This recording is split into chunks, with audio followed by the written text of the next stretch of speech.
particulièrement sur l'électromyographie.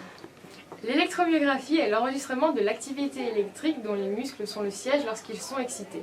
Cette activité électrique va être détectée par des électrodes, amplifiée puis enregistrée afin d'être traitée. La réception au niveau des électrodes peut être bipolaire ou monopolaire. Dans le cas où elle est monopolaire, on va avoir un grand champ de détection avec une seule polarité, et dans le cas où elle est bipolaire, on aura un petit champ de détection avec des polarités opposées, ce qui va générer un signal plus complexe. Le signal recueilli par les électrodes prend des formes variées. Le signal varie principalement selon l'intensité de la contraction musculaire. Quand la contraction musculaire est de faible intensité, peu de fibres musculaires seront recrutées et les potentiels d'action seront faciles à distinguer. Lorsque la contraction musculaire augmente, le nombre de potentiels d'action va augmenter également.